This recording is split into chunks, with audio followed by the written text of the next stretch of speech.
What is up, everyone? Welcome to show number 275 of the ARC Junkies Podcast. Hope y'all are doing great out there, whether it's at work, home, your hobbies, or your side hustles. I've been slammed lately, and that's kind of a good thing. I hate not having a full plate sometimes.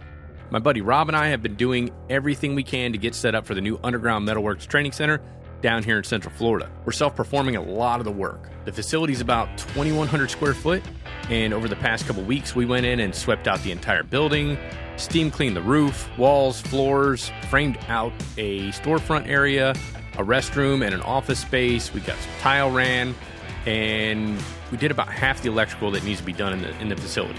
And I'm super excited to get back into teaching. This is going to be an awesome spot to learn welding, skill up in any process that people need help with, and also get certified in our testing center. I can't wait till the doors open in July. Aside from getting the new school set up, I've also been busy scheduling, recording, and releasing new episodes of the podcast. This month, I'm going to be chatting with Danny Cobb from American Welding Labs, Amaret McDonough, the Space Welder, Juvie Calvo with Tip Tig, and many more. So make sure you're subscribed on your favorite downloader app so you never miss any of the episodes. Today's guest is Charles McCarthy, owner and operator of McCarthy Fab in Sanford, Florida. I got to meet Charles a couple years ago when I used to go out on Fridays to meet with local employers to create an employment pipeline between my students and local industry. Charles is a super cool guy and a very young and successful fabricator and business owner. We're going to get right into his story after a quick word from our supporters. Today's episode of the ARC Junkies Podcast is brought to you by Outlaw Leather. It's time to gear up and get ready for the best in the business. Outlaw Leather. Experience the unmatched quality, durability, and style that only Outlaw Leather can provide. Outlaw Leather specializes in handcrafted welding gear and accessories designed for those who demand the best. Made with pride in the USA, every product is crafted with the utmost care and attention to detail. From custom welding hoods that boast impeccable comfort and safety, to rugged tool bags that withstand the test of time. Outlaw Leather has everything you need to make your job easier, safer, and more efficient. Visit outlawleather.com today and discover a world of premium handcrafted welding gear and accessories. Give yourself the edge you deserve with Outlaw Leather. Because when you're working hard, you need gear that works just as hard as you do. And right now, you can save 15% off all in-stock leather goods when you use code word ARCJunkies at checkout at outlawleather.com. We're also brought to you by Rockmount Research and Alloys. Attention all maintenance welders. It's time to upgrade your arsenal with the powerful Tartan AAA rod from Rockmount Welding, the welding electrode that's revolutionizing the industry. The Tartan AAA is a true all-around performer designed to excel in various applications and materials. Its advanced formulation ensures smooth, clean, and strong welds on low to medium alloy steels. Experience unparalleled versatility and ease of use with the Tartan AAA rod. From maintenance to fabrication, this electrode is perfect for welders of all skill level, guaranteeing impressive results every time. Upgrade your welding experience with Tartan AAA rod from Rockmount Welding and discover why professionals and hobbyists alike are making the switch. Don't settle for anything less than the best. Ready to see Tartan AAA rod in action? Visit rockmountwelding.com today and explore their extensive range of top-quality welding solutions. Elevate your welding game with Rockmount Welding and never look back. And right now, you can get a free 1-pound pack of Tartan AAA when you spend up to $250 at rockmountwelding.com and use code word AJP at checkout. Get the job done right the first time, every time with Rockmount. All right, you know what time it is. Fire up your machine, drop your hood, and turn me up 5.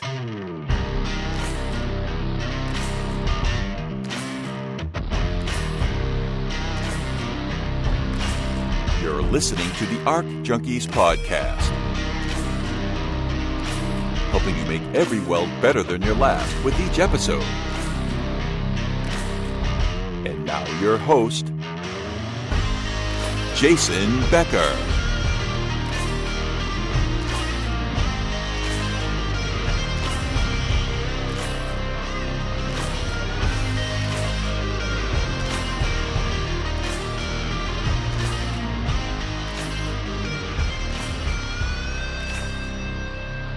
So Charles, welcome to the studio, man. Thanks for having me, man. I appreciate it. Oh, no problem. It's been a long time coming. We've chatted quite a bit via social media. I mean, hell, we met in person a while back when I was teaching at Valencia, trying to place my students for, different employers.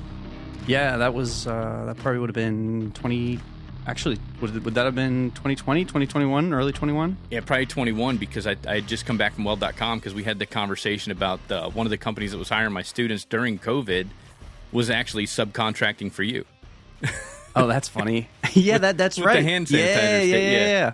Yeah. that's kind of a crazy story, but I probably was reaching out to you to see if I could get people for building those hand sanitizer stands. Probably.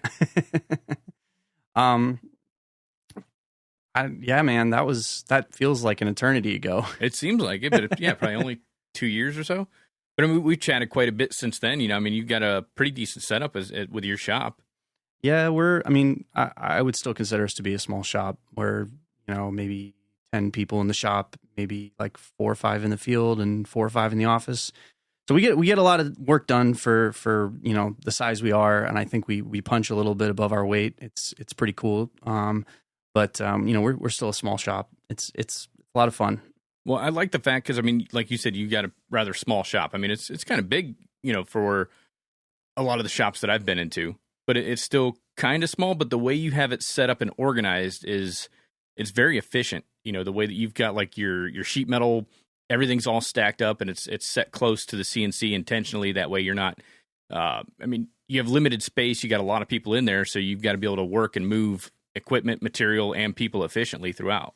Yeah, so that's actually like something that I focus on quite a bit, and it's out of necessity. I mean, everything is on wheels, so it's like if we need to get something out of the way, we need to create space.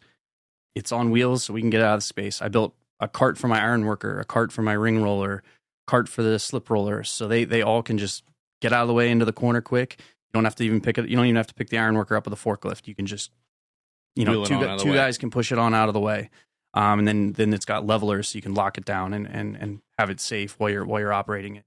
And whenever we have downtime, I mean, if I have predetermined projects, little carts and some bigger carts for carrying material, and it's like, hey, you don't have something to do, build carts, put it on wheels.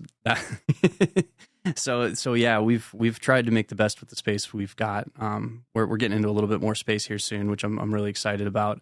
But yeah, that's been a matter of necessity, I think. Yeah, I've been a big fan since when I started teaching over at the school, because it's such a small shop. The number of students that were in there and like all the things that I wanted to do. If you start mounting things to the ground, you really screw yourself because now you have to work around everything. So like very similar, everything that we had, the fab tables, the iron worker, everything was modular so that I can, okay, today we're going to teach fab.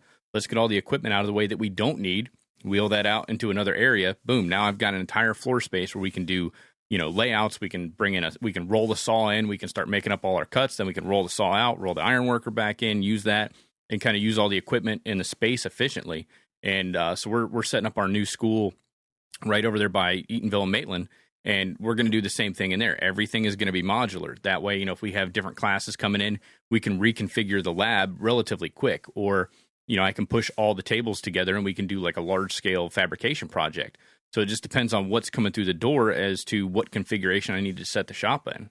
That's super smart, and that's super exciting. I'm very, very excited to see where you take that school. You got to come check it out, dude. I'm so excited because now I can teach welding the way that I want to teach welding, the way that actually has worked for me and it's worked for the over 200 students that I've trained one-on-one.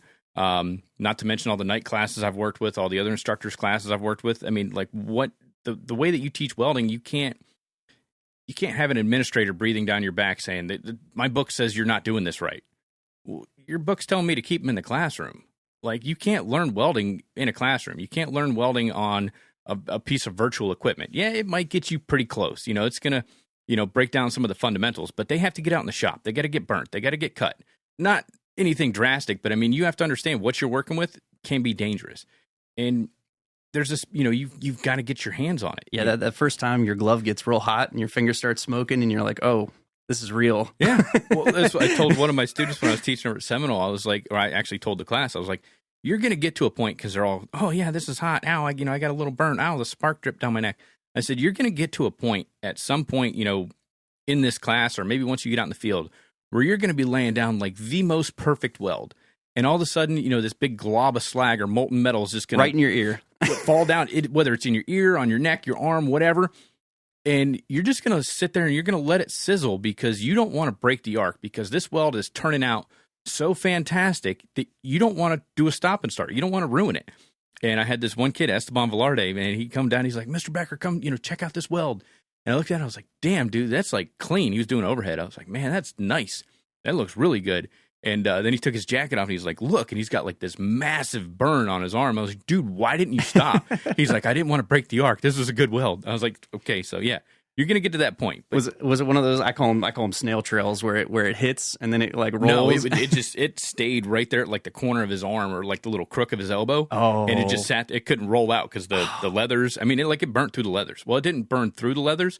It just sat there and festered. So the only thing between I have one of my crook of my elbow from that exact same thing. Yeah, I got like looks like I got track marks in here. But yeah, so I mean, like, I want to be able to teach welding the way I want to, and so I think that's what's going to be cool about this new school setup is I can bring people in that, you know, whether they're just interested in welding or they think they're interested, I can come in, you know, they can find out within a week whether welding is for them or not, and then I can refer them to a different school and say, hey, if you want to take this a little bit further, go over here, or you know, makers, home hobbyists, the DIYers, like all that stuff. There's no classes or programs for people that just, you know, I just, you know, want to weld up my lawnmower. Yeah, like a maker doesn't need to learn to TIG 6G pipe. Right. Like they don't. They need to know how to TIG probably, you know, little fillet joints and you know, some butt joints. And that can be taught a lot faster than, you know, going through a program to learn how to TIG pipe. And frankly, they're different skills. Yeah. Another cool thing is we're going to be able to like customize the program. So I've already talked to some people that they're like, hey, I graduated from this school and the only thing we did was MIG and flux core. I'd really like to learn how to TIG weld. It's like, okay, you already have the fundamentals. You've already got the equipment. Like, come in, I can teach you how to TIG weld in a couple of days. And then if you have a piece of equipment at the house, you can take everything you've learned and just go home and just practice that in repetition and, you know, stop by the school. Like, show me your progress. I'll give you feedback. Yeah, it's what's really cool too is how I mean, I'm not going to say they're cheap, but how the prices on these multi-process machines have come down into like a reasonable range where somebody can actually do that. Because when I was starting out, I was looking at some of those multi-process machines. You know, they're like $3,000 or $4,000, and now someone can get a machine for, you know, $1,000 at Harbor Freight. Yeah. I mean, it's Harbor Freight, but still, you can really, you know, you can weld on those things. Well, I seen a post the other day. I was scrolling through this one group. I think it's I see you don't know shit about welding on Facebook or whatever. But this guy's like, yeah, I've got this Vulcan welder. I've had it for 2 years. It still works, but I'm looking to upgrade. I mean, he's got a multi-process machine. He paid maybe $600-700 for. I tell people all the time, like, if you want to get into welding and you're not sure, like, don't go spend a whole bunch of money. Go down to Harbor Freight and buy one of those machines because there's a lot of benefits to it. Number one, they're open 7 days a week. So if your machine takes a crap at, you know, Friday night when you want to work on your project, guess what? They're going to be open Saturday morning. So you can go in there and just swap your machine out, or you can buy the consumables that fit your machine. You know, if you've got like one of the big name brands, like you got Lincoln, Miller, ESOB, any of those machines, the welding supply store, they close at 5 o'clock. They're not open on Monday morning, you know, at like 6 o'clock in the morning. Good luck getting those parts. Yeah, you're not going to find a contact tip, and Amazon might be able to get it to you on Prime delivery. Well, I'll tell you, like I have like a mobile TIG box. It's a job box, and it's got, you know, all the stuff you would need to do TIG work. I used to do a lot of repairs in Waffle House, so I would go repair Waffle House grill tops and their sinks and all that sort of stuff. So I kind of set up this box specifically for doing that, and that's got one of the Harbor Freight, like it's like a 160 TIG. It's DC only, and it's got high frequency start, but it's got like it's not true high frequency. It's like a capacitor, it's a capacitor, and it's a burst. And I have run that machine. I think it was like $600, and I have run that machine for hours, and it has made its money back so many times. And you know, you can laugh at it, but I mean, it's made just that $600 machine has made just as much money as a, you know, Dynasty 210 whatever. You know, that's $6,000 or $7,000. Yeah. And guess what? If it breaks, I'll buy another one. $600. There was one company, they were buying Everlast machines by the pallet, and they would like put them on the job site, and the guys would go in there, they'd use them and abuse them and like weld everything out. And at the end of the job, like they just either leave them there, throw them in the dumpster, or the guys could take them home. And the owner's perspective was, he says, I can buy these machines at a third of the cost as to like the big name brand stuff. But if it goes missing or it breaks, I don't care. You know, like instead of spending $2,500 on a machine for these guys to use, and then, you know, they take it out as a safety award at the end of the job, like I'm not missing out on a whole bunch of money because I'm only paying a third of the cost. Well, I think that's a nice bonus for the guys, right? Like, hey, you guys do a good job. You get a machine. Yeah, you get to take a welder home with you. That'd be would have been pretty motivating to me. When I was working for someone, if they that was something on the table. Yeah, I like that. It took me forever to buy my first machine, and when I bought it, I bought the 210 MP from Lincoln. They had just rolled it out. It was like the first at-home multi-process machine. So my first machine was the Miller Multimatic 210, I think. It's like in a Pelican case. Yeah. It's same kind of machine. Yeah. Those things are awesome. But I paid for it in labor because like I couldn't afford it. I was like, hey, I was working for the school and I was broke because I was a welding instructor, and like they don't tell you when you're filling out your application that they really don't pay shit. But yeah, I paid for that in labor. My buddy Bill, he owned a shop and everything is tax write-off for him. He's like, yeah, you put in this many hours, I'll buy you that machine. Done deal, man. And like right after that, I started my own business, and the first weekend I made enough to pay off the welder and then some. Yeah, that's those machines are basically how you should start a mobile welding business. I mean, I guess unless you're going to go pipeline, but I got lucky and ended up getting a really good deal on a gas drive. And I bought the gas drive on a trailer. It was some guy who was setting up a trailer to go do some kind of work, and he had torch leads and everything, and he passed away, and his wife had it all, and she was like, what's a reasonable price? And we worked out a really good, something that was fair to both of us. And then I bought one of the Multimatic, and I run those things off the engine drive, and let me tell you, man, we still do it. We run the Multimatics off engine drives.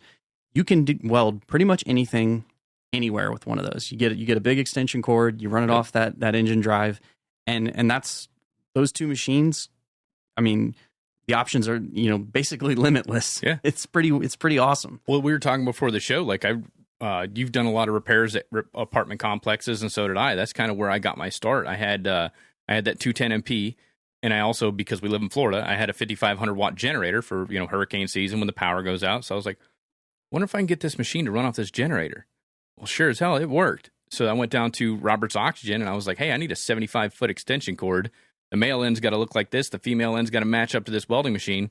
And that's what I did, dude. I'd get as close as I could in these different apartment complexes, throw a ladder up and then climb up. I could carry the little multi-process welder with me, throw the extension cord down, plug that thing into the generator, fire it up, and just, weld till I was done. Yep. That's the way to do it, man. That is the way to do it. Those guys at Robert's Oxygen are awesome, though. Oh, dude, they're so great. I hate going to I'm not going to throw their name out, but it's like just down the other side of that same road, there's another one. I know who you're talking about. They're a gas supply specialist, but every time I walk in there, they're acting like they're doing me a favor. But if I go down to Robert's, they're like, everybody knows me by name. I know them by name.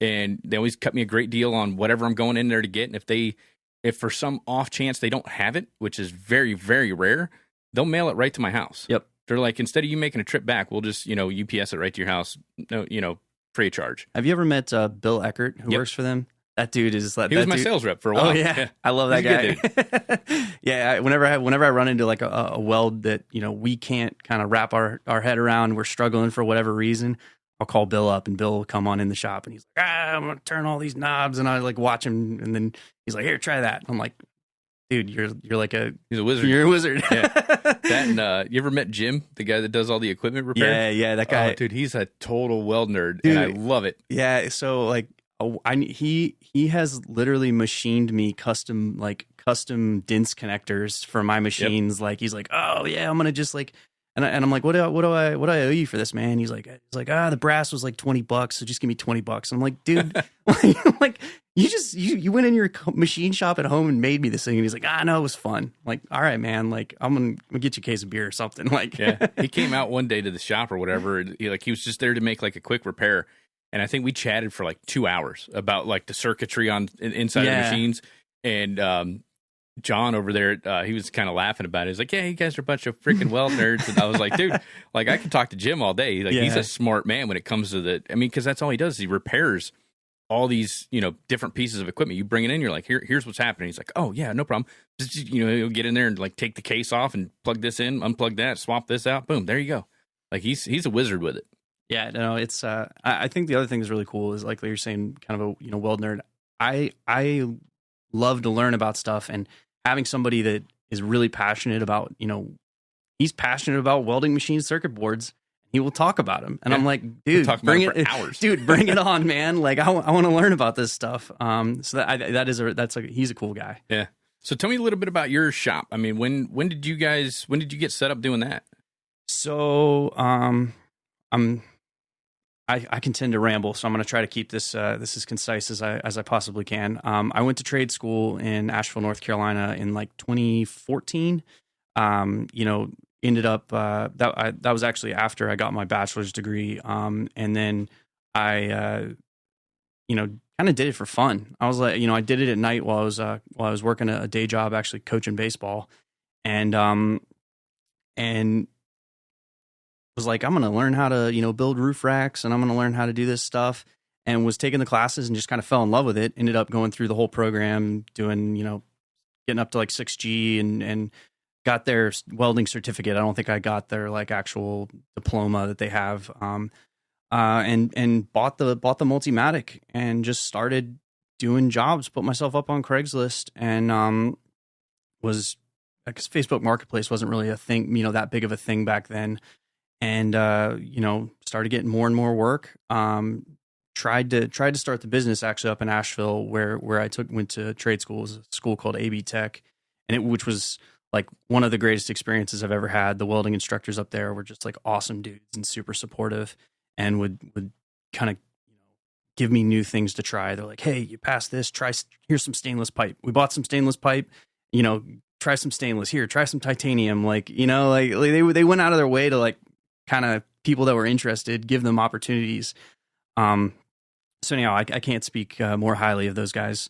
So I moved back down to Orlando, got a job TIG welding stainless water features and actually like giant stainless pools. We would seam weld these pools, in-ground pools, and then polish all the seams out for like super rich people. And it just kind of kept growing. I would get one job after the other, and I got to a point where I was working till 1, 2 a.m. and then going to work at 4:30 in the morning. And I did that for like 6 months, and I was like, this is unsustainable. I'm going to kill myself in whatever I was, 20, 25. So I decided I got lucky and got a fairly large stainless pipe welding job. It was a couple thousand feet of fitting and welding for a laboratory that needed airlines, and these airlines could have been copper, but the guy who was the scientist was like, nope, everything in my lab is going to be stainless steel.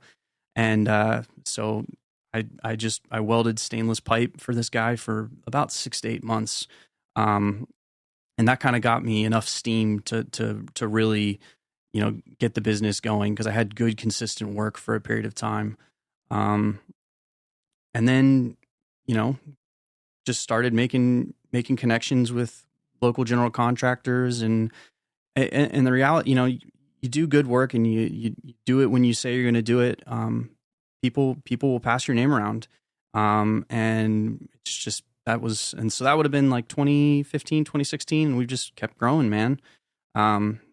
It's been pretty wild. Like sometimes I've been like, well, this is about to go sideways really fast. And, we always seem to figure out how to solve the problem and move on to the next one. Mm-hmm. So that was my attempt to try to tell it quickly without rambling too much. Now, how many shops have you had since you started out? Are you still in the original shop? Is that the first one you had? No. So I started in 2015, and I think I have moved 6 times since then. Damn. It's been, I started in like a single car garage, and then I went to a 2-car garage. Then it was like, I went to like 1,200 square feet, and then I took over a bay next to it. It was another 1,200, then another 1,200, and then I moved. I had a buddy who had like a 8,000 square foot shop. He ended up needing more space, and then that buddy had it for 6 months. So he subleased it to me for a song, because he was still having to pay for it, and he helped me out. And then we actually from there moved out to Sanford, where we are now. So 5 or 6 times. Damn. And you're getting ready to move again. Yeah, we're getting ready to move again. Super exciting. Our shop right now is just way, way too small, and guys are tripping over each other. And I really appreciate the guys that have been working for me for a while, having the patience to put up with me trying to find the right space. I feel fortunate that they are willing to put up with it. Well, it's not like going out to buy a house. It's not like there's a whole lot of commercial buildings that are up for lease that are going to fit the needs. Because I mean, one of the biggest problems you're going to run into, and I mean, you know this, but for those at home that don't, is the power requirements. Absolutely. So you want to make sure that the building you're moving into, that you're going to whether lease or buy, that the power's already hooked up, and not just like your regular 110. Because I mean, like bringing in 3-phase into a building, you're looking at an expenditure of 10 to 20 grand just to get it from the pole to the building. Yeah, that's just for the power company that's to come just out. For the power. And then you got to pay for the panel. Like, you know, you're probably looking at a couple, I think each one of those panels are like $400. So you're going to need a couple of those. And then you got to pay the Sparkies to run all that wire. Yeah, then they get all the wire and then all the damn breakers. I mean, you can get breakers in there that are, you know, $100 a piece. Okay, well, I need 20 of those. I mean, start adding that stuff up. So to find a space that, you know, has the electrical requirements, that has the the use requirements, you know, for that area, whether it's commercial or, you know, whatever, industrial. I mean, everything's kind of zoned different. You got to make sure you can perform that type of work in that area. But then, you know, like the space requirements, parking is a huge issue for a lot of places. And the other one that's that, you know, I kind of learned the hard way is, you know, you got to have yard space and you got to have access in and out of the building. So, you know, I really was trying to find a space that had, you know, multiple bay doors to get in and out, because there's lots of spots where it's like, hey, you know, this is 20,000 square feet. There's one door in, there's one door out, and that's not efficient. Mm-mm. You know, you can't run a shop. Well, I mean, you can, but it's going to be claustrophobic, and it's going to be, you know, you're going to have to make compromises. Yeah, I mean, and the way you got to lay out the shop, I mean, you got to think about that too. Like, you want raw materials coming in one door and going out the other. You don't want to be sharing space with, okay, all my deliveries and material that's coming in through one door. Okay, now I'm trying to get projects out at the same time so that the guys can start on other things. I mean, you got to set it up to where materials coming in and projects are going out a completely different door. That's our reality right now. Is you know, we talk about it all the time, because we don't have space. If we can't have anything queued up, yeah, and you know, different processes in the fabrication, you know, process, cutting, plasma tube cutting, they all take different amounts of time, and all of those things are almost always faster than fabrication. So it really makes sense to have, you know, guys processing parts before the guys are fabricating it. But if you don't have the space to do that, you can only have one project going through that shop at one time, and it's brutal, man. Yeah, it's a painstaking process. Have you looked into that? You probably have the was it Six Sigma? I have. Okay. I've done a lot. Yeah, I've done a lot of that. Yeah, yeah, doing a lot of the Six Sigma, the Kaizen stuff. One of the things I'm looking at in the new shop. Are you familiar with? I'm probably going to pronounce this wrong. Andon lights. Mm-mm. They're those. They're the lights that'll be like a red, green, you know, red, yellow, green lights, and you can. Hypertherm has them. If you've seen like tours of Hypertherm factory, where a tech or a fabricator on a table can just flip a button, and a light will pop up above their workstation that says, you know, blue, I need QC to come to my table. Okay. Red, I got a serious problem. Yellow, like, hey, I got something going on over here. It's not a rush, but, you know, I need somebody to attend to this problem. So we're looking at adding a system like that into our shop, because, you know, really anytime someone is walking around, you know, looking for someone else, that's wasted time. Yeah. That's, you know, and not that we're like, you need to stay in your booth, but it's better for everyone. You know, you're not walking around, you're not at risk of, you know, a forklift hitting you, or, you know, somebody not, you're able to stay where, you know, you're safe, and your foreman is able to see from across the shop, this guy needs help. Yeah, or he's ready to move on to the next step, exactly. or he's got parts that need to be picked up, or he's got parts that need to be delivered. The what is it? Have you ever? You're part of the Manufacturers Association of Central Florida, right? I am. So have you ever toured Catrike? I have not. I've seen. They're the ones who do like the recumbent. Yeah, the three-wheeled lay down bicycles. Yeah, those things are freaking badass. I mean, if you're into laying down riding a bike, I mean, they're freaking cool. And he makes like some off-road versions. I mean, they're badass. But his entire shop is set up very similar to that whole Six Sigma layout and everything, where they have very minimal waste, and everything flows through the building at a specific time. It's kind of like a snake that goes through. So you're not handling the same material 3-4 times. You're not like getting this part done and then stacking it over here just to pick it back up and move it somewhere else. Everything is kind of like a very similar to like the automotive industry. you got raw material coming in, and it just keeps getting processed and processed further and further down the line until it's put into a box and like sent out the door. But I mean, he put a lot of thought into that, and he's got like his workstations are set up to where his employees are super efficient. They don't have to like leave their area for anything. Like everything's right there where they need it. If supplies start getting low, you know, it's replenished, and he doesn't have a whole lot of inventory just sitting stagnant. Like as the material's coming in, it's getting processed, and you know, boop, you know, they even have the powder coating of it and everything like set up in line. So it's a very streamlined way of doing things. That's really cool. And it's super small. Yeah, I would love to do something like that at our shop, and I try to figure out how to do that. But you know, for us, we're such a weird mix. Like we're a little bit of a manufacturer because we do some small runs, and then other days we're a structural steel shop, and then other days we're a rail shop. So that's something I'm like trying to work towards figuring out how to make it so that, and part of it I think may just be like we talked about earlier, putting everything on wheels. That way you can kind of, you know, quickly do a reset and be like, okay, this is the most efficient orientation for what we're doing this week. Yeah, because your projects vary all the time. I think last time or the first time I came out to your shop, you guys were working on like 2 miles of like handrail. Still doing it. Oh, still doing it. Okay. we just got 2 more miles. Yeah, seriously.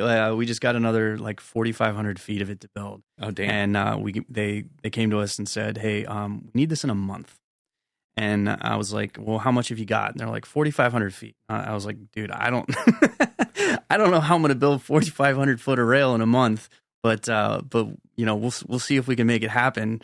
And I went and talked to the guys, and I was like, okay, I'm not going to take this project on unless everyone here is down, because I'm not going to, you know, and we're going to do double time after you hit OT, so that everyone, you know, so that this is like good for everyone.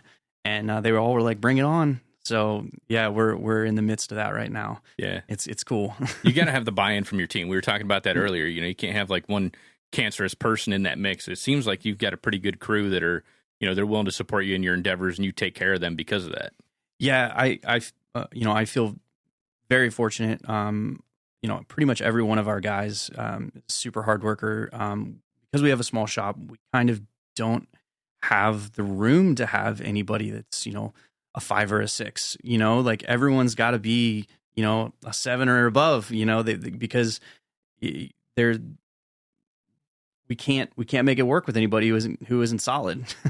And I know there are some places that can do that, you know, but we're not that place. Yeah, they're probably bigger shops and everything, and they can afford to have that person on the crew or whatever. Yeah, they can afford to have a guy who's just a saw guy. Mm. You know, here you go. Here's a stack of paper, you know, cut all these things. Like we can't do that. You need to be able to be a saw guy. You need to be able to fit. You need to be able to weld. You know, we're training our guys on all, you know, try to have most of our guys able to run the CNCs. You know, we're working more and more towards having one guy run them. But if that guy's sick, we need to be able to have somebody hop in and run that CNC, man. It's because you know, you can't stop. Yeah, that was the thing that I would tell all my students. Like, it's great that you know about this welding stuff. It's awesome. I mean, I understand that that's what you're here for. But once you get out in industry, like, try to cross train in other areas. You're going to become more valuable, because like you said, you know, if you're a welder but you also know how to run the CNC plasma cutter, and you know that guy's out for a day, well, guess what, you can step into that position. You're now more valuable to that company. Or you can run the saw, or you can run, you know, the iron worker, you can run all this different equipment. Like try to shadow the people that are doing these different tasks, get trained underneath them. So if somebody doesn't show up, or you know, you're working overtime, like that opportunity is afforded to you because you're multifaceted. You're not like a one-trick pony. You don't just weld fillets and grooves all day. You can go over there, you can cut things out, you can read the blueprints, you can fabricate, you can run all the different equipment across the shop, you can read the work orders, like read the blueprints. You know, try to learn as much as you can while you're in there. Yeah, to that point, actually, I was thinking about this earlier today, and one of the things that I think is kind of underrepresented in the welding industry and is discounted by a lot of, you know, welders is our computer skills. I think, you know, we run our shop, a lot of our shop, off of Microsoft Excel. We have love that program, yeah, dude. It's amazing. Well, we're using Google Sheets, but same thing. every part has everything we build has a part number, and every part has a stage in the process, and it goes through and it gets checked off in a spreadsheet. And, a lot of guys don't know how to do that stuff. And the guys that can and can manage that are so much more valuable. Like, there are guys that probably could be foremen.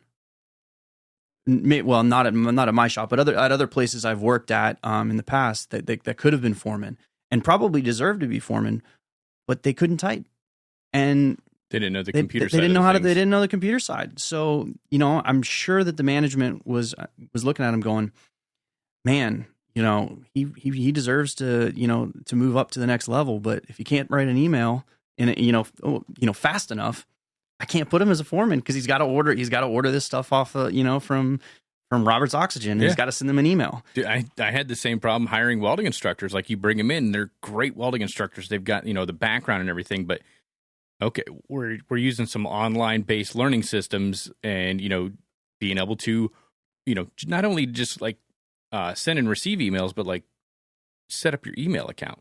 Yep. So we had to work on those computer skills and get them kind of shored up to where they needed to be, because they've been out in the field for 20 years, never had to touch a computer.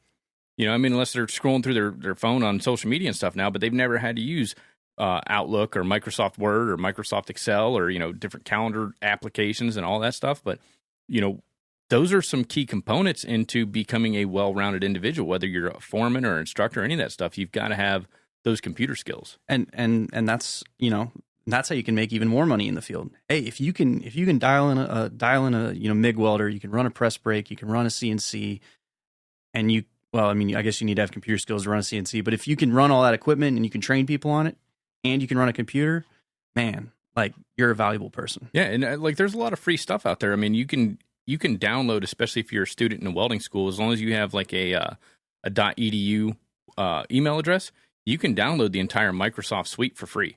Yeah. So you get Word, Excel, PowerPoint, all that stuff. So once you have access to that, then you hop on over to YouTube University, and it's like, how the basics of Microsoft Excel, the basics of Microsoft Word, basics of Outlook, like all these different. You can learn those skills in your free time and make you more valuable if that's not something that you're currently exposed to in your welding class or whatever area that you're in. You can learn all this stuff for free. Well, and not only that, I mean, free is great. I love free, but like UCF has a basic adult computer skills class. One of my guys, wanted to learn more about computers. We paid for him to take the class. He went in, it was like a couple hours a night for like 8 or 9 weeks, mm-hmm. and he got out and he can run everything now. And he got a big promotion as a result of it. And that, I mean, also part of just taking the initiative to go learn something new was pretty exciting to see someone do that. But that's what it takes to really start moving up. Yeah, just having that drive and that willingness to say, okay, I don't know how to do this. Let me ask for help, and then let me seek some training for it. Yeah, it's cool stuff. Yeah, but I mean that's goes to the fact that, I mean, like we talked about this earlier prior to the show. You pay your people what they're worth. A lot of companies don't do that. So somebody's going to sit back and say, well, why should I have the drive to do anything more than what I'm doing right now if you're not going to pay me anymore? If you're not paying me what I'm worth now, once you promote me, you're not going to pay me what I'm worth either.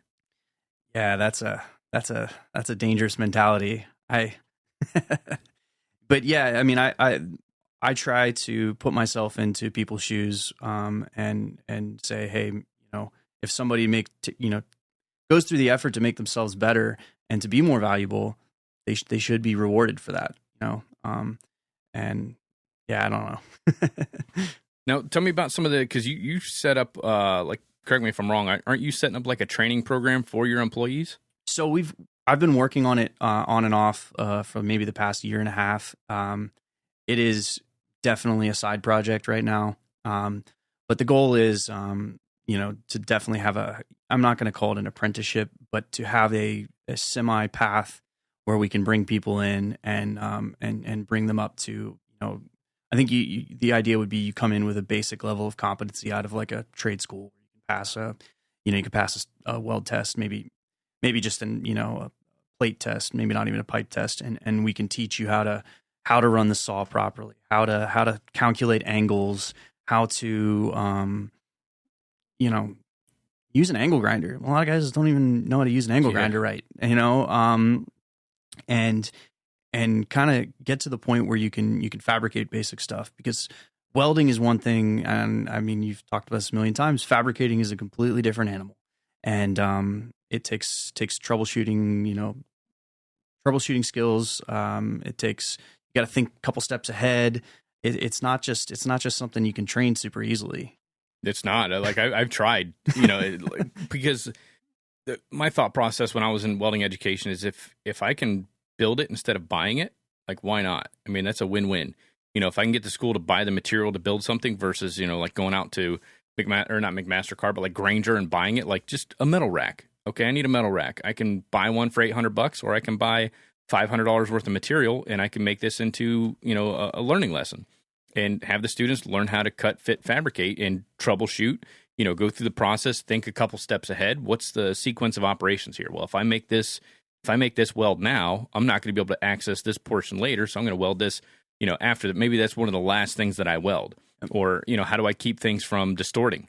I'd go in there and let, we've got this, I actually sent it to another guy a couple days ago for, it's like an old Skills USA project, and it's like some 1/8 inch or 3/16 material, and it's just one big square kind of welded to another flat square, and then there's kickers on either side. But setting up the sequence of operations, we had this one kid, he's really, really damn good TIG welder. And, most welders, that's all they want to do is weld. So they get everything all tacked up, and then they just go to welding. Yep. Well, by the time he got done, it looked like a Lay's potato chip. The welds were beautiful, but the piece was, you can't use a piece like that because it's so warped. So teaching, the effects of heat input, moving around, shifting things around, moving your welds. Don't weld, this one right after this one. Maybe we skip over to the other side. Put some heavy tacks on different things. Like, these are small things you can do to try and teach fabrication in your shop. And I think a lot of schools, they do a disservice by not teaching the fabrication portion. I know there's certain schools out there, all the coupons are pre-cut. They've got access to all the rods and wires that they want. And if that rod doesn't light on the first time, you just throw it in the dumpster, and you just keep, going through rods till you find one that actually works instead of actually, trying to restrike and all that stuff. Yeah. But they don't ever get to cut their own material. They don't get to bevel it. They don't get to grind it. Everything's already pre-prepped and ready to go. So at the end of the day, you're just teaching like little booth babies. Yeah. They don't know what to do. They can weld 6-inch fillets and grooves all day, and they can do it great. But like you said, how to properly use an angle grinder. They get in there and they're putting too much weight on it. Next thing you know, they're using a flap disc on everything because it cuts great initially. Yep. And then they just wear it out, after a couple of minutes. Yeah, $15 flap disc. Yeah, just gone. Yeah. That is definitely something that I have encountered with, the young guys. And I really want to be able to teach people, but you've got to have a structured environment to do it.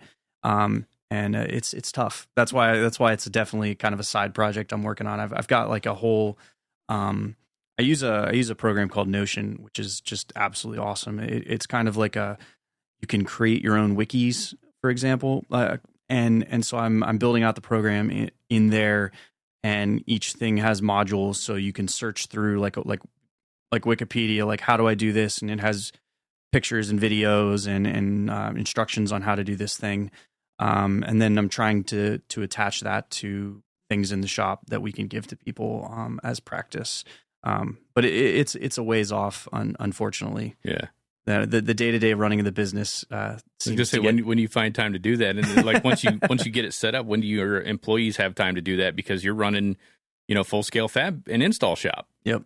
So I mean, to take time out of, what you have to do, because you've got deadlines you've got to hit, to take times out of that and try to skill somebody up and train somebody up. I mean, it's difficult to do that. So when we were a little bit slower than we are right now, so about last year we did it where every Tuesday after, so we work from like 6 to 3, 6 to 3:30, something like that. Every Tuesday after 3:30, I would stick around for maybe an hour or 2 and just like be like, okay, you guys want to like TIG weld? We'll like all talk about how TIG welding works, and we'll talk about sine wave and hertz and all that stuff, and that was pretty successful for some of the young guys. Unfortunately, that's fallen to the wayside as we've gotten busier, and I feel bad about that. But it's just, that's what happens. Yeah, it's cost of doing business. I mean, you gotta get the work out the door. I mean, that's priority number one. Yeah, but I actually, I think back on that, and that was a lot of fun. I derive a little bit of joy with going into a TIG welder and messing with all the waves and the arcs. That's quite a bit of fun. Yeah, I like to geek out on that stuff. And like a lot of people, I mean, hell, when I was doing structural steel ironwork, we had this like massive old school Miller Syncrowave, which was an awesome running machine. Looks like a refrigerator. Yeah, it looks like a refrigerator, and every little dial, like I had no idea. I knew what balance was. Balance and amperage. That's all I knew. But to be able to go through the machine, and especially with the newer technology, it's to be able wild. to program your own sine wave, like, okay, I'm doing some really thin stuff. Let me go ahead and set this on a triangle wave because it's got a high peak amperage for a really short amount of time, and then it'll taper off really quick, so I'm not getting burned through, I'm not getting distortion. But just understanding and knowing how, those different buttons and knobs and everything, what they actually do. I mean, that's what separates a lot of people apart, and especially when you get into a fab shop where you don't know what's coming through the door next. Yep. You can't weld everything on the same amp, same settings, especially when it comes to aluminum and stainless. You've got to switch things up a little bit depending on the material thickness, the grade of material, type of material, all that stuff. And if you know what your end result is supposed to be, you can kind of backtrack and say, okay, here's how I need to set this machine up to perform this specific task and get the weld we're looking for. Yeah, that's that's fun stuff. It's a hard skill to learn. It is a hard skill to learn, and I think the even harder part is being able to do it on the fly. Yeah, if you got 30 minutes to mess around with a machine and a piece of scrap, that's great. But being able to go, okay, I need to get in this range and get 80% of the way there on your first guess, and then your next guess you're dialing it in even more and more and more. That's the hard part. Yeah, that's the fun part. Well, I tell people, because I did it a lot when I learned how to do tube bending. We had like this Ercolina machine. That's an art, man. And it is. That's an art. It's a very specific art form. Not a lot of people can do that. But me and my buddy Don Watson, we had a good idea how things worked with it, just a little bit. But we went through and we just started taking notes on everything. Okay, well, if I mark this material here and I feed it, because the machine came with no instructions, other than I think it was all in Italian. Yep. So we put the material in there, and we're like, okay, where's our point of tangency and all that stuff? So we kind of had to teach ourselves how to get all these different bends because we were doing stuff for one of the racetrack rides over at Disney, and all these bends had to be very, very specific because it has to meet up with what's already been core drilled out on site. Oh, fun. Yeah. So now all this stuff has to match up and everything. So we're, drawing out templates and all this stuff, figuring out, like I said, point of tangency, what's the radius on this going to be? If I bend it this way, is the material going to shrink or is it going to stretch? Yep. Depending if it's an inside bend or outside bend, and then, how much spring back, especially when you're dealing with, when you go from bending aluminum to steel to stainless, the amount of spring back, how much more do I have to over bend that? So when I take the pressure off, it bends back to where it needs to be. Because if you don't get it right the first time, you can keep bending it a little bit more. But once you go over too far, it's hard as hell to bend it back. It's not going back. Yeah. Well, I mean, so the way that I addressed that in our shop is I created a spreadsheet, and we took every die we have and we set up a bend in stainless, carbon steel, aluminum, in all the diameters. And I went and bought a piece of each material, and we did a bend at basically 15-degree intervals. Mm-hmm. And we measured what the spring back was on each one. We put it into a spreadsheet, and now whenever a guy goes to bend, he knows what his K factor is, and he can just go in there and say, according to this spreadsheet, when they did it previously, it was 7.2 degrees. Great, I'm going to set it at 7.2 on my first test bend, see where it comes out, and so we're really close on our first guess every time. And that saves just mountains of time. It took a whole day and, a lot of scrapped, just completely scrapped material to make it happen. But in the long run, it's paid dividends. All right, we're going to go ahead and take a quick commercial break. This segment of the Arc Junkies podcast is brought to you by Strong Hand Tools. Upgrade your workshop with Strong Hand Tools. Their innovative and time-saving clamps, magnets, and fixtures are designed for maximum efficiency. Say goodbye to makeshift solutions and say hello to precision and speed. Strong Hand Tools is the go-to source for reliable, durable, and versatile welding accessories.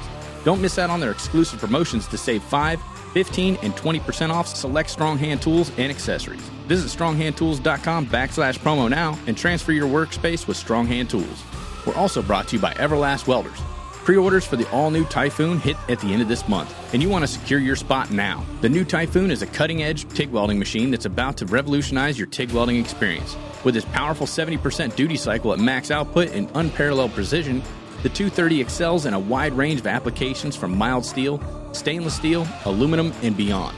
Designed for professional and DIY users alike, the Typhoon 230 features a user-friendly interface, dual-voltage flexibility, and rugged construction for unparalleled reliability and performance. So hop on over to everlastwelders.com and get on that pre-order list today, and don't forget to use ARC Junkies in the comment section at checkout when you buy any machine that comes with a stock foot pedal and get that free Nova foot pedal and TIG torch upgrade. Everlast Welders. Weld mean, weld green. Now let's get back into the show. I would imagine, because like your first guess is always not great. So I mean, if you've got a good benchmark or a starting point and say, okay, I got to do this is got to be like a 33 degree or whatever. And you're like, okay, I bend that to a 37. The spring back will put me back at a 33. Awesome.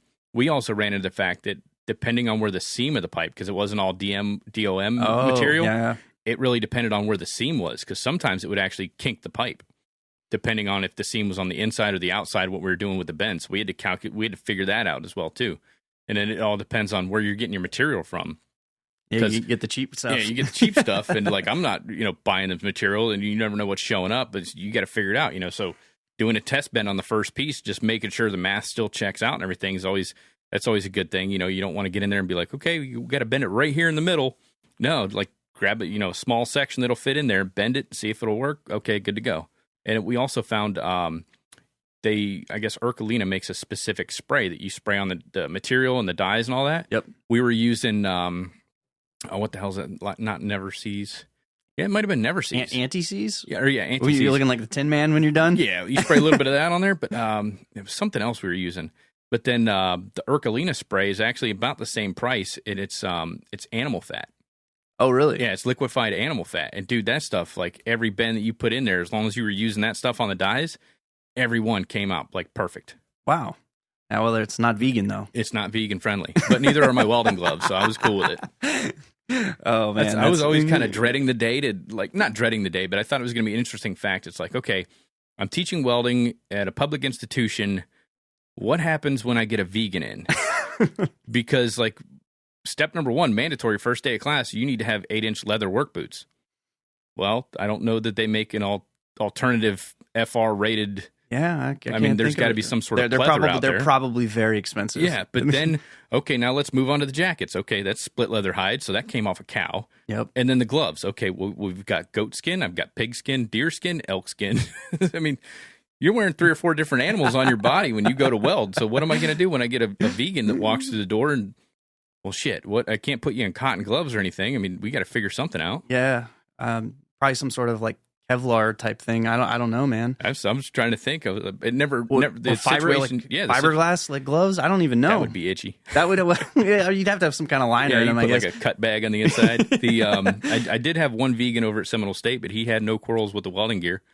But the funny thing was, he was like, I think he went vegan on a dare, and then he just kind of fell in love with the lifestyle, and he did it for like 7 years. And then one of the guys at the school, he's like, dude, I'll give you $50 if you eat a chicken wing.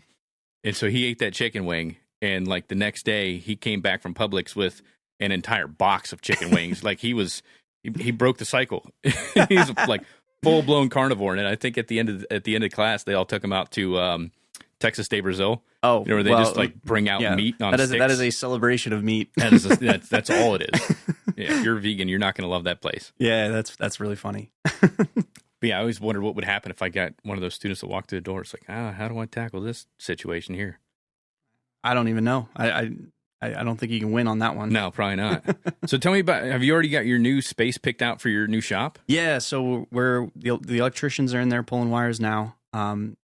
It's I think it's about just under 16,000 square feet, which where we're currently is like 4,500. So it's a big jump, and it's super exciting. It's also super scary. We're gonna have a party when we open. I'll send you an invite. It's high ceilings, which we don't have, and it's actually professional looking. My current building is just just a dump. And I've always, haven't felt great about it. But it it works. It works, but it was necessity, man. You know, when you're starting out, you got to go for the cheapest rent that you can get. And that's what we did. And we were there for 4 or 5 years, and it's been a great space for me. I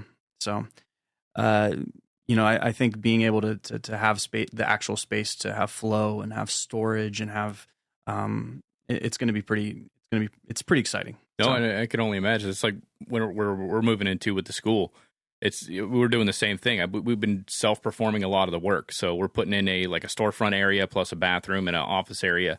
So, my buddy and I, we went out, we bought all the 2x4s. We bought all the anchors. Like, we're doing everything. We're self-performing everything that we can. We did hire one electrician to come in and run a lot of the main stuff, because my buddy's an electrician too. So once he brings the new panel in, we're going to go through the panel and wire everything else up. Like, he's the one that helped me wire up the studio and everything, and it's not burnt down yet. So we're doing good. So we're trying to self-perform as much as possible. Same thing with the plumbing. We had an actual plumber come in, and he's like, okay, here's where the lines need to go. I'll give you a discount if you can get somebody else to cut the concrete. Okay, no problem. So we got we got a concrete saw. Yeah, dude, we went in there, new diamond blade on it and everything. We borrowed it from the company that we're leasing the building from. They're like, oh yeah, you got to cut some concrete. Here you go. Boom. They dropped it off. Like, it just seems like this school was meant to happen, because everybody we run into, they're like, oh yeah, I can get that done for you. And all we got to do is maybe give them a seat in the class, or, do some welding work for them later on down the road. But it's been like an awesome bartering system. So everything's coming in on the cheap, but it's, high quality, and it's done right. Well, I also think that, like, speaking from my own perspective, whenever I see other people that are trying to make it happen, like, I'll do whatever within reason, I'll do whatever I can to help other people, who are trying to start a business and make it happen, because, that's exciting. Being able to have your own thing is cool. It's so, yeah, I mean, that I guess that doesn't surprise me that you got people that are trying to help out and hook it up. That's, I think the old trope of people, not trying to help people out, or saying they're going to fail, or, I haven't experienced that. By and large, every time, when starting my business, so many people were helpful and, offered, hey, my air compressor's going bad. You can have it if you want to rebuild the head on it. Sweet. Yeah, it just saves me a couple $100. Yeah. I'll take the head apart on that thing and rebuild that air compressor. And it's been like that.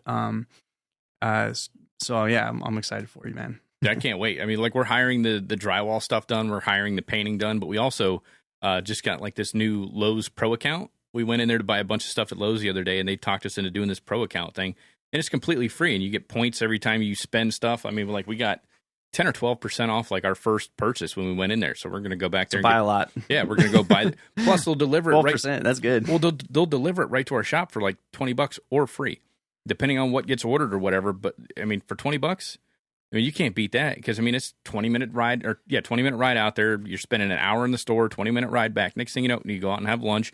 You're 2-3 hours into it.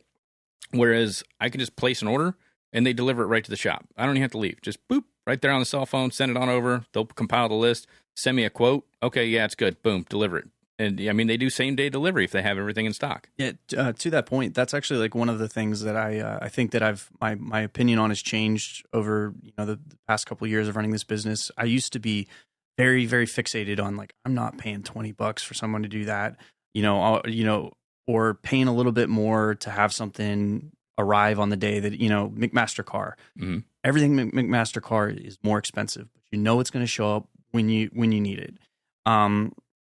And I definitely have learned to value the time over the money, because you only have so much time, and if you show up late to a job because your hardware showed up late and you can't do it, well, now you got an angry customer, and it's like, well, I could have just spent an extra $30 and it would have been. Yeah, your client doesn't want to hear it. And then what's your time worth? I mean, like, if your charge out rate's $85, $100 an hour, for you to disappear for 3 hours to go pick shit up at the hardware store, 100%. I mean, you're $300 in the hole, and I could have just made a phone call and paid $20, and boom, it's delivered. 100%.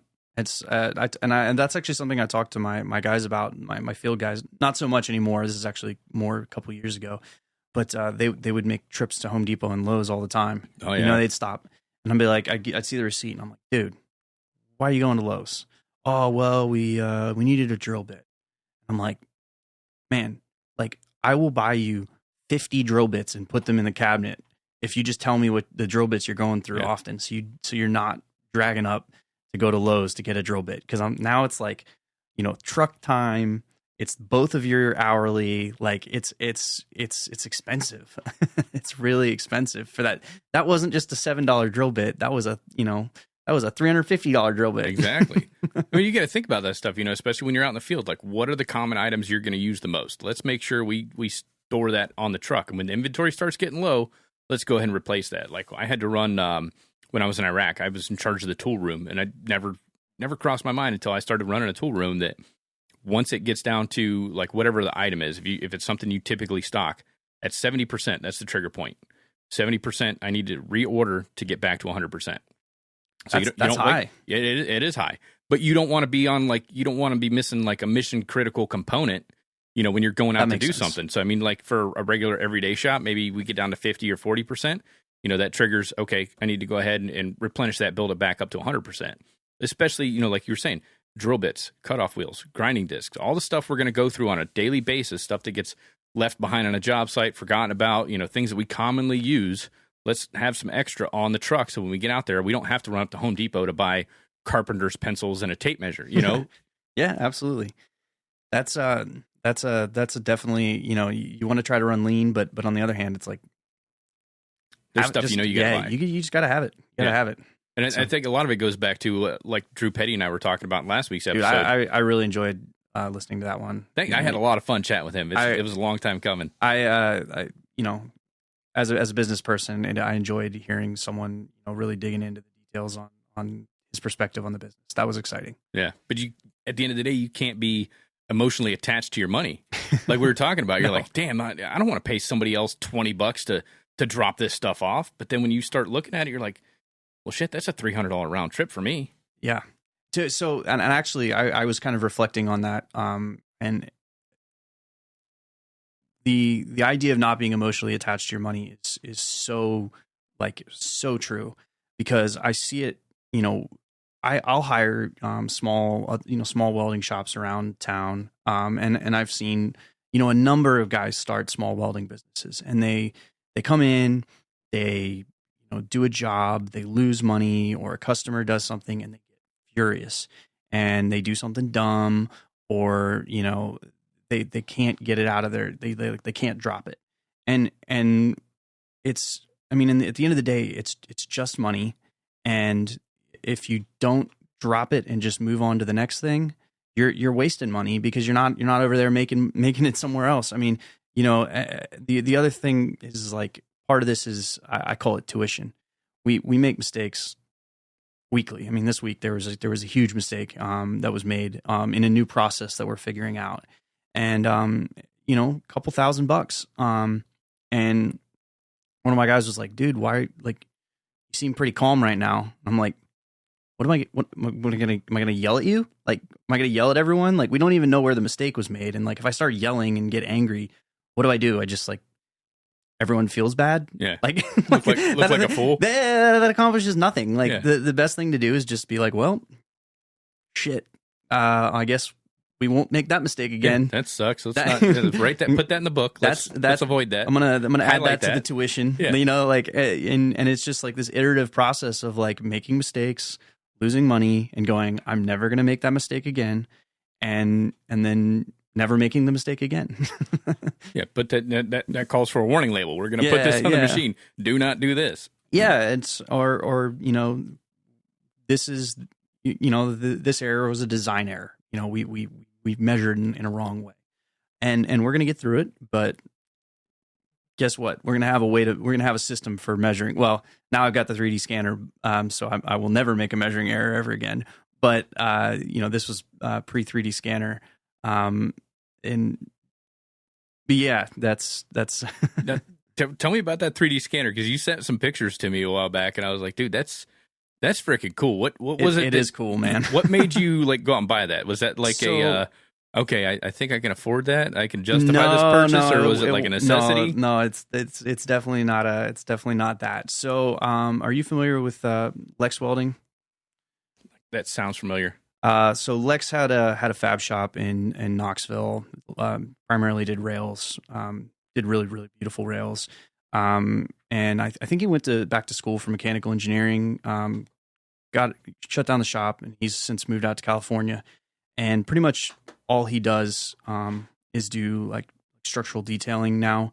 But he bought a 3D scanner maybe a year and a half ago and started scanning projects because the scanners are accurate plus or minus. Mine is plus or minus a 32nd of an inch at 70 meters, or it's 1 millimeter at 70 meters. Holy shit. Yeah.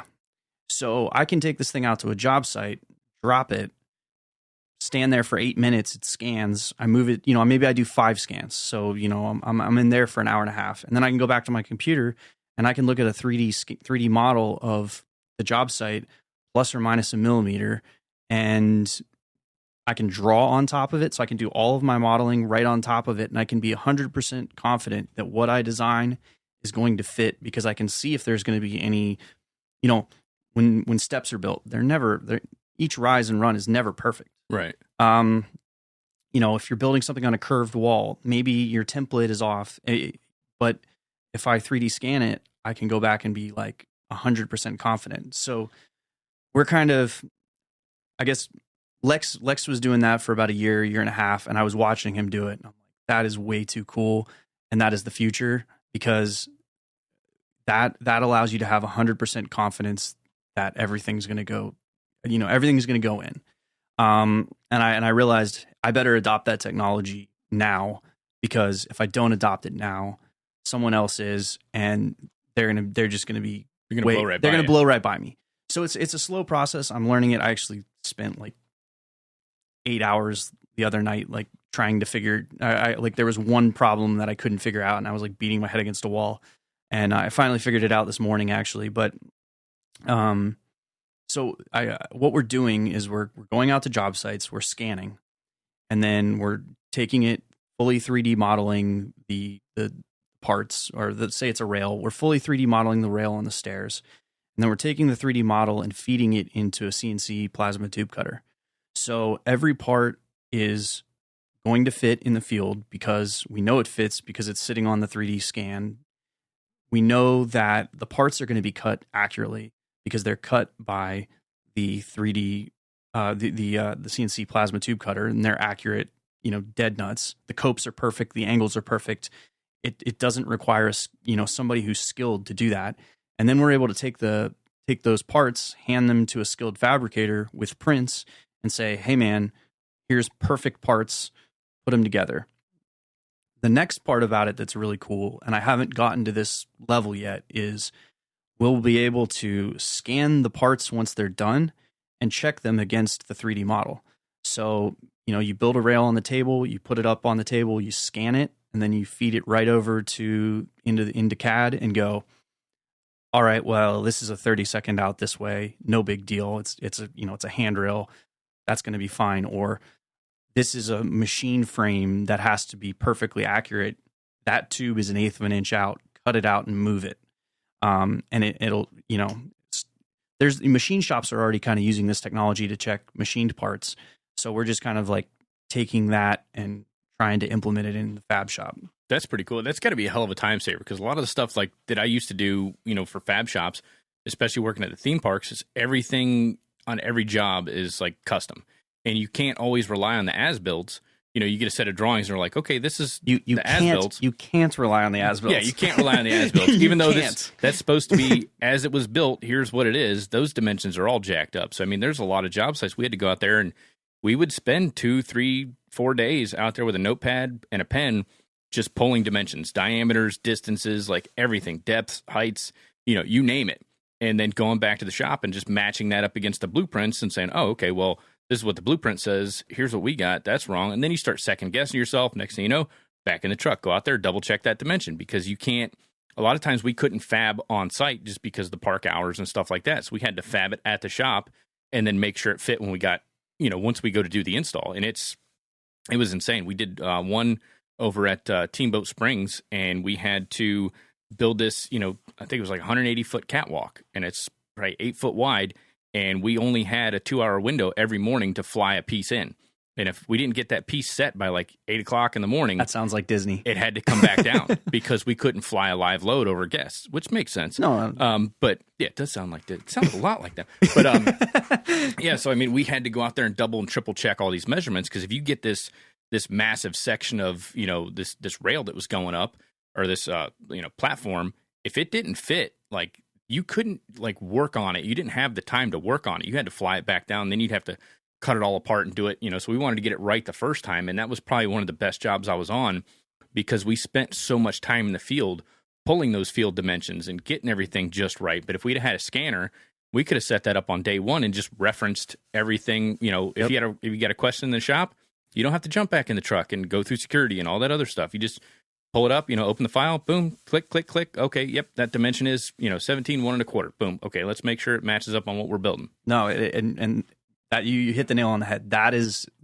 I couldn't tell you how many times before I had the machine, I'm driving back out, I missed one stupid dimension. Oh man, I forgot to take that one angle, and it's like, can't draw it, can't design it until I drive 2 hours back. Yep. So yeah, I think that it's going to be, and I could be very wrong, but I think that these scanners, as they come down in price, are going to be the equivalent of a laser level in any tradesman's toolbox within the next 10 to 15 years. I think if you're not using them, you're going to be behind, because it's just there. You would be astonished at how easy the technology is to use. I mean, they've really made it. My fear is my apprehension is like, okay, well, you got this really cool technology. How long is it going to take to learn this shit? Oh man, to go out to site, take scans, get them onto a computer, put them together into something that's usable. Now, using them is another thing. That takes that's a CAD guy, that's an engineer. But just getting useful information that you could like click around in and pull measurements on, I bet you I could train you on how to do that in 4 hours. Damn. Not even like maybe even faster. I mean, the companies that build these things are big companies with a lot of money, and they design it so that you can train an operator to do it. And it's built for construction workers. Yeah. I mean, it's pretty astonishing. I mean, it's literally you turn it on, you pick a quality setting, and you kind of have to know what quality setting you're going to pick based on what you're scanning. So there's a little bit of knowledge there, but that's not that much, man. And you press go, and then you just walk away, and then you come back 8 minutes later and move the thing and press go again. And then you take it to the computer and you upload the files. And these programs are so smart that they actually can take all the scans and they can mash them all together into one big file. And you don't even have to touch anything. I mean, it's just like, boom. Now it knows exactly where it was standing, where it was moved to. And yep. And have you ever done like one of those house tours where you're looking at a house on like Zillow and you can zoom through the house digitally? It'll put together a model just like that, so that you could be on the job site, and at every scan there's like an orb, and you can click and you just zoom right to that orb, and you can see everything that was around you, and you can pull measurements in that. It's wild, man. It's not. Is it Bluebeam? No, well, Bluebeam is awesome, but okay. That program is called Recap. Okay. Bluebeam is like Adobe Acrobat for construction. Yeah, it's great, freaking insane. Yeah. So I remember when I was graduating my construction management degree, we got access to Bluebeam, and we had a set of prints and everything that we had to go off of, and not every dimension is listed on a set of prints, but I mean, you can go through, and I had to do a material takeoff for all the steel that was in this building. You're describing my day every day right now. Exactly. But so I could sit there at a computer and just click on this stuff and pull dimensions and like zoom in like super close and get like really accurate. And then I think like by the time I submitted my bid, I was within like a couple 100 pounds of how much steel was actually put into the building. It's just insane. And then they had, I think it was Bluebeam also. You could load the prints into the system, and it'll do a 3D rendering, and it'll show you, here's where all the HVAC lines are. Here's where your plumbing's coming through. Here's where electrical's running, and you could actually forecast oh shit, we got the AC ducts coming right through where the fire sprinklers are going to come. If Bluebeam can do that, I need to look into that. I want to say it was Bluebeam because I know there's a program called Tekla. Was it maybe Tekla? Mm-mm. That I want to say it was Bluebeam. That because you're talking about what do they call it? BIM modeling. BIM modeling. Yeah, that's really cool stuff. But then the cool thing is, if you're a client or if you're a contractor, you can load this into the software, and they actually, some of these construction firms, they have like an entire floor that's just wide open, and so you put on a pair of Oculus glasses and you can walk through your new building. Like, you can literally take a 3D tour through your building. Okay, here's where the bathroom's going to be. Here's where, the lay down area is going to be. This is, office area. This is, the break room. Like, you could see everything. So you can do that with the 3D scans too. That's freaking cool. Yeah, construction is one of the industries that it seems slow to adopt technology, and I don't know why. Well, because this is the way we've always done it. Why do we need to do it any different? That's awful. Been doing this for 20 years. Oh, that's the worst thing in the world. I hate that. It is. But I mean, that's kind of the reason nobody wants to do, and they don't want to change. They don't want to advance forward because technology is scary. Yeah, it is. Especially from like an owner's perspective. Like, I mean, when you went to go buy that 3D scanner, were you apprehensive? Like, fuck, this is probably a lot of money. Like, I don't know if this is going to pay off. No. I can say I've bought a lot of things that I've been apprehensive about, and that one I was like, this is the future. I can say that. Like, I will say very few things with complete confidence, but I believe that is the future of construction and fab shops. I mean, I think that we're going to get to a point where you're going to go 3D scan something, you're going to model it in CAD, and then you're going to feed it to a robot arm, and the robot arm is going to have a plasma cutter on it. It's going to plasma cut the pipe, and it's going to lay it, and then another robot arm is going to weld out the rail. Oh, so you were at the AISC convention a couple weeks ago in Charlotte. I was. Petting House has that. I was talking to some of the guys over at Lincoln, and I was, asking about their technology, because they got the Python X that'll go through, and you can load an I-beam and a CAD file in there, and it'll cut everything out, rotate the beam, twist it, bevel it, like the whole nine. But right next door, Petting House had the same thing, where it would cut material, and then it actually has another arm that picks up this part, sticks it on the I-beam or the pipe or the tube or whatever, holds it in place. Another arm will come in and tack it. The robot arm that was holding the part gets out of the way, and then it welds the entire thing up. Yep. So, I mean, you're talking about doing column layouts. Like, you don't have to do that anymore. You just feed the I-beams on one side. You feed another piece of plate on the other. The plasma cutter's over there, cutting the square plate with the 4 holes. The arm's picking it up, dragging it over, tacking it up, welding it out. It's freaking nuts. Yep, that's the way it's going to be, man. And that's I guess that goes back to the thing I was saying about computers. I mean, you're going to have to know how to. There's going to have to be a guy who knows how to weld and knows how to diagnose those welds to dial that robot in. So, like, the welding skills aren't going to go away, but it's going to be robots, and it's going to be a different version of welding. Yeah, man. Oh, and to take that to extrapolate it to another level that I've been kind of like thinking about is, with AI, I think you're going to be able to 3D scan, I've been using a staircase as the analogy the whole time, but let's say, like, you got a staircase, you'll be able to feed it a picture of the staircase you want and say, like, hey, I want this stair rail to look like kind of like these 3 rails. It can design a rail. It'll be able to design a rail, drop it on there in 3D, create a 3D model, and then you'll be feeding that 3D model to the robot that'll then be cutting the parts, that'll then be putting them on the table, that'll then be welding them out. Like, I think it's gonna. I don't think we're that far off, man. No, I don't think. Like, what was it? The new, I guess, the Chat GPT program or OpenAI. Yeah, they've got different versions where you can talk to it. Like, you just start speaking. You're like, I want to design this, that, and the other thing. Okay, no. Change the color of this to that. Change, move this thing over here a little bit. Move that to the. And, like, as you're talking, it's doing these things in real time. Like actually talking, like actually speaking, not typing. Oh, wow! Like, actually, like, vocally saying, here's what I want you to do. That's cool. I use it all the time. Responsive. I use it all the time. But I like, text type everything. Yeah, that's cool though. I didn't know you could actually talk to it. I don't think that one's like open to the public yet, but they have certain versions where you can just sit there and talk to it. That's wild. Yeah. So thinking of all that, what is it, in June, that I don't know if you ever got into Black Mirror on Netflix. No, I haven't. I've had a million people tell me I should watch it. You need to watch that. If you can get past the first episode, the rest of them are freaking awesome. But maybe skip the first episode. It's actually I don't know, good. man. Like, I'm going to go into existential crisis mode. Like, it's not that bad. But I mean, like, you can watch some of those shows and be like, you know what? We're not that far off. And some of the shit's already happening now. So the funny thing is, it took me years after it first came out to understand that the Black Mirror is actually your cell phone. It's literally, if your cell phone's off, it's a black mirror. It is. Yeah, but I mean, it's that type of technology that's coming down. We just got to figure out a way to maybe not get ahead of it, but like adopt it and start using that for different, like, good purposes, like construction. You know, you got 3D modeling. You can start doing, you know, incorporating AI into that and, you know, developing CNC cut files.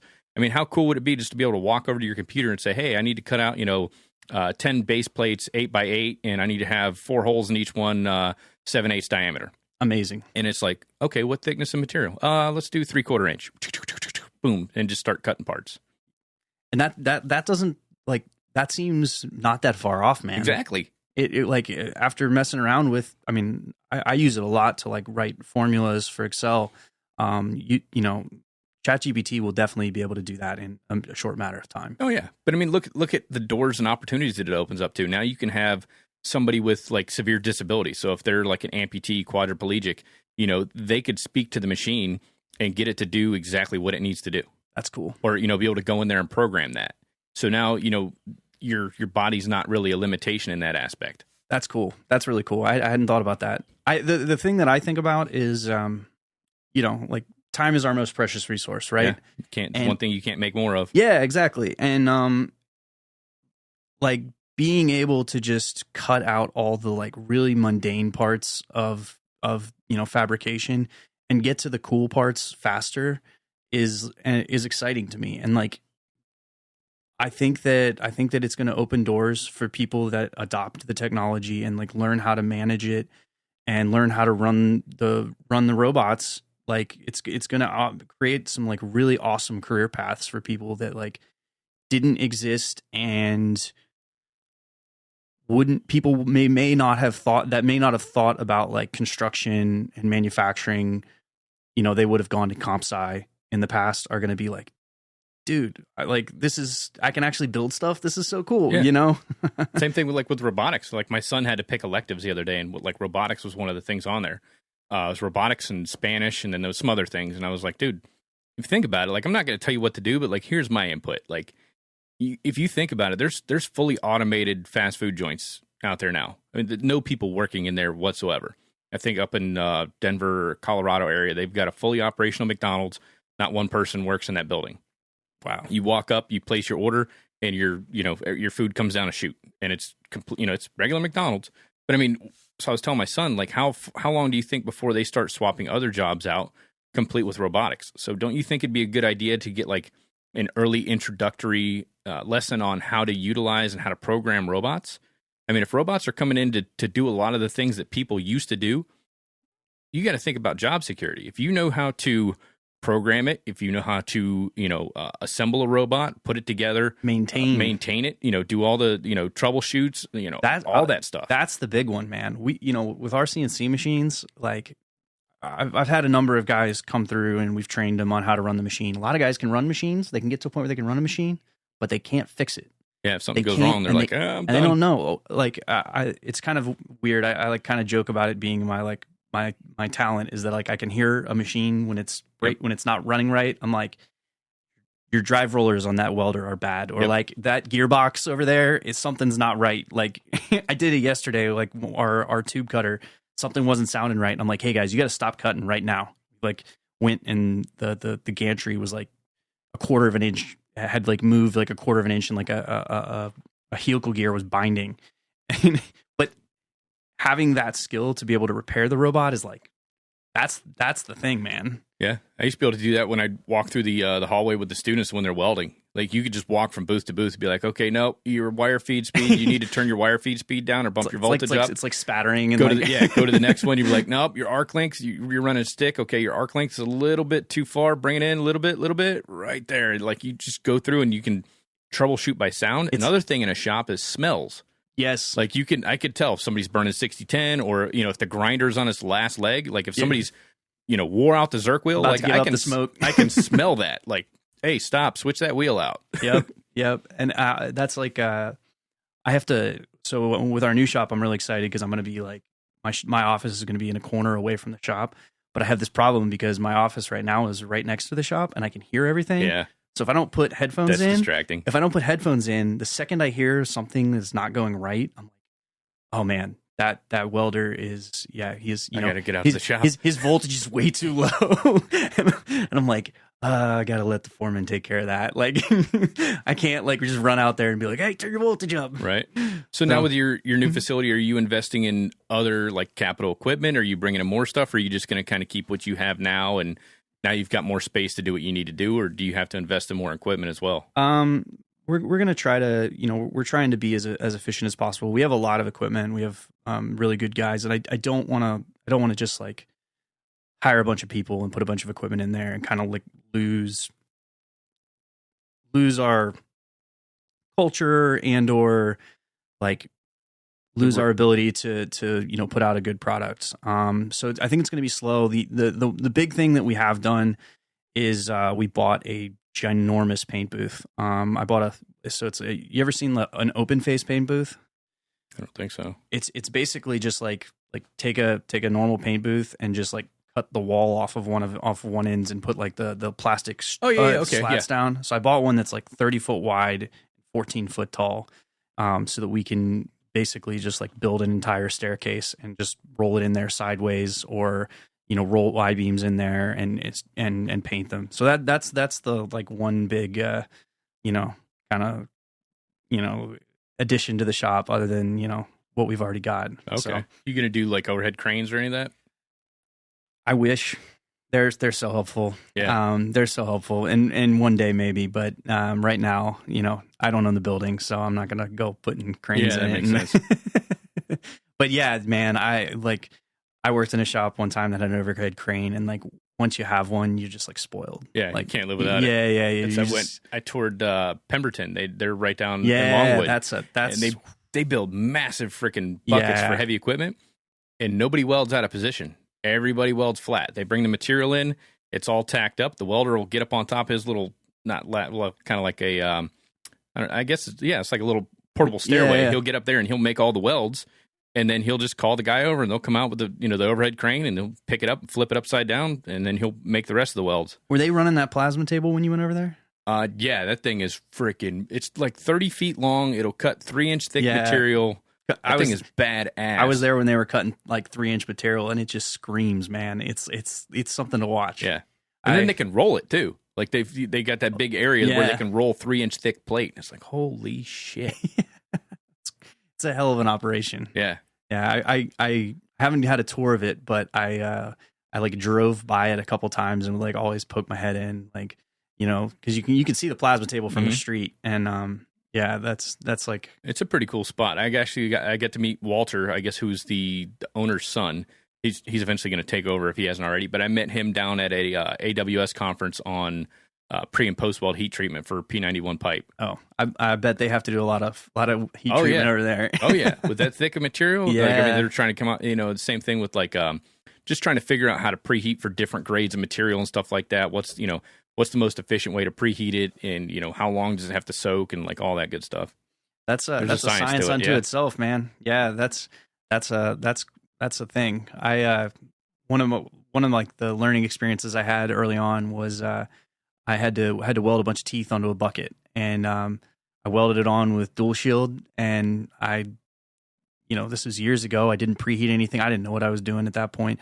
All the teeth broke off the next day out on the job site, and I had to go back out there, and I was like, that night I was like Googling and reading and learning, and I was like, oh, I didn't preheat anything, and I ran the wrong wire, and like, so, now it's like, okay, if we're getting into something we don't know, we're going to do a little research first. Yeah, just give it a quick goog. Yeah. And that's been really helpful. Yeah. Do you guys do a lot of heavy equipment stuff? Not so much. I used to do it like back when it was just me and another guy. We used to kind of it was like, whatever you want, man. Whatever came through the door, whatever pay the bills this week. Whatever you want, I'll figure it out. And we would still do it, but I think that at this point, we're so busy with the other stuff we're doing that a lot of the heavy equipment guys, they don't have time to wait. You know, I could say, hey man, like I could fit you in like a week or two or something like that. And they're like, I got to get this thing going. It going now. It's I'm costing me money. Yeah. Yeah. And I'm like, dude, I'm sorry. I can't do it. But it's a lot of fun. Like, have you done any of that kind of stuff? I've done a little bit here and there, but nothing like, you know, the guys that are actually out there doing it. I've fixed a lot of stuff for Bobcats, different attachments, things like that, but nothing too crazy. I fixed a couple excavator arms, like, you know, they like the hydraulic ram connects to the arm and it just like rips open and you're like, okay, how am I gonna like beat this back together and like, you know, through heat and force and get everything back together and get it welded up. That's a fun challenge. I always enjoyed that kind of work. A lot of oxyacetylene heating and beating. Yeah. It's like, how does this even happen?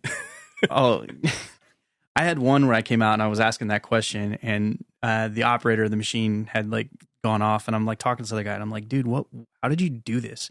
And he was like, well, we were just using the bucket as a hammer to drive these poles into the ground. So they were just like taking the excavator arm and just like, they had to drive like 4-inch steel poles in for a fence. And we're just like smashing it into the poles. Instead of using like a crane with a driving attachment and everything you're supposed to. They just had like a regular bucket and we're just using the bottom of the bucket just like as a hammer, just like wham, wham. Like, well, yeah, that's of course you rip the hydraulic off this thing. Yeah, that makes sense. I got a buddy, he's just one street over and like he used to bring me all his attachments. And I'm like, he's a landscaper, you know, so I mean, they got root rakes and all this stuff. I had to like completely refabricate his root rake. And then like a couple weeks later, he's like, hey, dude, there's something wrong with that piece that you built. And I was like, what's up with it? And he's like, it's just all bent and twisted. And I was like, you know, let me take a look at it. And come here and look at it. I was like, how did this happen? He's like, well, here's the thing. Like they're using it as like, you know, to pick things up that they're not supposed to. I mean, they're like trying to move stuff left and right. So obviously the tines are bending because the tines were like 3/8 thick and they sat out like 9 inches to pick up roots. That makes sense. Yes. But you know, when you're side loading those, they're not meant for that. So of course it's going to be all jacked up. Yeah. Landscapers, I have a couple of landscapers that we do repair work for and they just manage to break everything. Every time they show up, you just shake your head before you even know what they got in the back of their truck. Like literally everything. And the guys that I've been doing the landscape work for, they've been with me for so long that we will just like turn stuff around for them because it's like, hey, dude, you were there for me like years ago, and like, so I'm not gonna get so big and be like, peace out, I can't do work for you anymore. But yeah, every time they show up, I'm laughing. I'm like, dude, come on, man. What'd you do this time? That's my buddy Rob, the guy I'm going into business with for the school. He did a repair for a local landscaper. Welded the, I guess he needed a new crank for the front of the trailer to lift it up and off the ball and everything. And he brought it back the next day. He's like, hey, dude, your weld's broke. And my buddy's like, what? He's like, yeah, we forgot to raise the, what the hell is it fucking called? The jack. Yeah, the jack, yeah. He's like, we forgot to pick the foot of the jack up high enough, and, you know, we ran into a speed bump pretty hard. So he goes out there and looks at it. None of his welds were broke. The tube ripped. Yeah, none of the welds were broke. Yeah. The tube ripped. I mean, the gusset plates and everything, just everything bent to shit. But I mean, it's like a 20-foot frickin' gooseneck, and I mean, it's got some, you know, that's what I tell people. Bit of speed. You know, a good weld, the tube's going to rip before the weld. Oh yeah, breaks. The material should always fail for the weld. Yeah, and 9 times out of 10, you know, I've had that, you know, not that exact story, but similar things happen, and it's like, no, man, look, right next to the weld. The weld's still there. Yeah, the weld's still there. My part's holding. You need to contact the material manufacturer. So with the new space, are you taking on? You're going to be able to take on like bigger jobs, be a little bit more competitive, and now that you've got more space in there, because I would imagine space has always been a limitation for you guys as to what you can and can't bring in the shop and get done. Yeah, so there are certain jobs that you know, like stair towers, for example, where you know you need space to build them and store the stuff that we haven't taken on, and I'm excited about doing that. But really, it's more just about not tripping over each other constantly. You know, being space, being safer. You know, because you know when you have a bunch of guys. We do our best. We've got, you know, curtains in between every booth and everything, but you know, it's tight. And now we're going to be able to stage everything. So I am excited. I'm looking at some jobs. You know, so obviously, you Universal's building the new park. There's a lot of work going on out there right now. Yeah, there is. Are you familiar with those giant arched roadway signs that they have out there? I've probably seen them. They're just basically just giant arches, and I'm looking at a job right now that I'm kind of trying to decide whether I'm stupid enough to take it on, and it's 14 by 14 by 3/4 inch wall square tube. Jeez. Rolled. They're 120 foot long, and they're rolled at a radius, and they basically have like mount plates where they all bolt together.